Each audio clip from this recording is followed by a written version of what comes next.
बड़ी बहू वर्षा हर काम में बहुत तेज थी। वहीं छोटी बहू हर्षा हर काम आराम से करती। वर्षा को अपनी तेजी पर बहुत घमंड था। वो बात बात पर हर्षा को ताना मारा करती। एक दिन वर्षा किचन में खाना बना रही होती है और हर्षा से कहती है, देवरानी जी, इतना धीमे धीमे खाना बनाओगे तो लोग भूख से मर जाएंगे। पिछले जन्म में कछुआ थी क्या? मेरा तो पता नहीं, आप बहुत तेज हो। आप पिछले जन्म में घोड़ा थी क्या? वर्षा आराम से चली जाती है। खाना खाने के बाद वर्षा का पति गौतम, हर्षा का पति लोकेश और उनके माता पिता बैठकर टीवी देख रहे होते हैं। तभी सास कहती है, अरे रामायण लगा दो हर्षा। हर्षा धीरे धीरे चैनल बदलती है। जब तक रामायण के चैनल पर पहुंचेगी रावण मर भी चुका होगा। हाँ बेटा हर्षा, जल्दी लगा देना, राम भगवान के दर्शन कर लूं। जी लगा तो रही हूँ। इतना स्लो? सासू माँ, इतने में तो अयोध्या जाके राम भगवान के दर्शन कराएंगी। सब वर्षा की बात पर हंसने लगते हैं। वर्षा हर्षा के हाथ से रिमोट लेकर रामायण लगा देती है। हर्षा बुरा नहीं मानती और वो भी हंसते हुए वहां से चली जाती है। एक दिन हर्षा खाना खा रही होती है, तभी वर्षा वहां आके कहती है, अरे कितना धीमे धीमे खा रही हो, इतने में तो शादी में 100 लोग खाना खा लेते।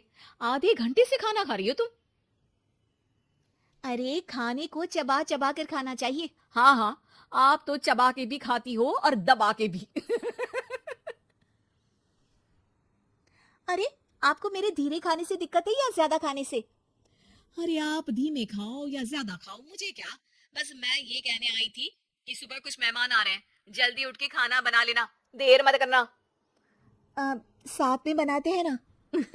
तुम्हारे साथ बनाऊंगी तो स्पीड को 5वें गियर से पहले गियर पर ले आना पड़ेगा। अरे भाई, तुम्हारे साथ रहकर तो मेरी तेज रफ्तार पर भी असर पड़ेगा और मैं भी तुम्हारी तरह हौले हौले काम करने लगूंगी सब।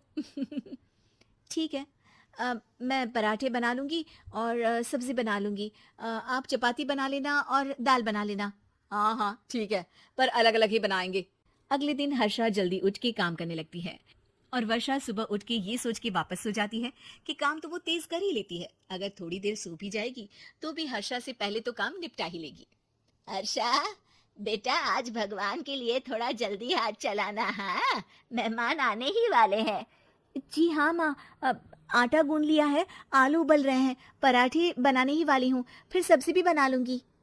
इतने में ही वर्षा वहां आ जाती है। माँ जी, मेरा तो आप टेंशन ही मत लो, अभी उठी हूँ, लेकिन देखना खाना फटाफट राजधानी एक्सप्रेस की स्पीड से बना दूंगी। इतने में ही मेहमान आ जाते हैं। आइए आइए आइए, खाना बन ही रहा है, चाय बनवा लेती हूँ पहले आपके लिए। सास किचन में आती है। वर्षा, वो लोग आ गए, चाय बना दे जल्दी से। हर्षा को नहीं बोल रही क्योंकि वो तो सुबह की चाय देने में शाम कर देगी। चाय बन भी चुकी है माँ जी। वर्षा तेज ही नहीं, सबसे तेज है। आप चलिए, मैं चाय लेकर आती हूँ। वर्षा मेहमानों के सामने चाय लेकर जाती है।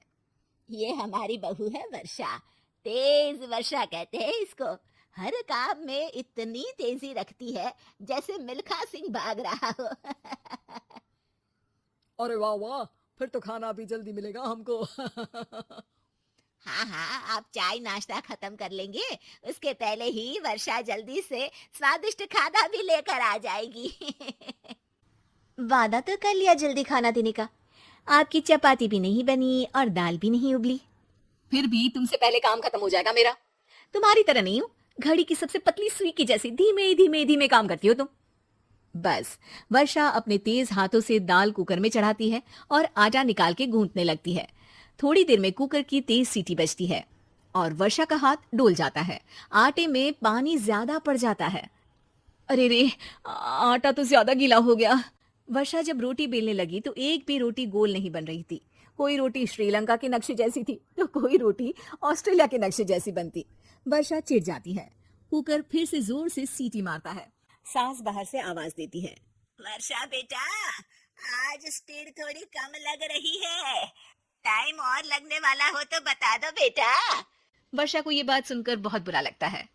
वो सोचना भी नहीं चाहती थी कि कभी उसकी तेजी पर कोई सवाल उठेगा। वहीं हर्षा धीमे धीमे अपना काम करती रहती है।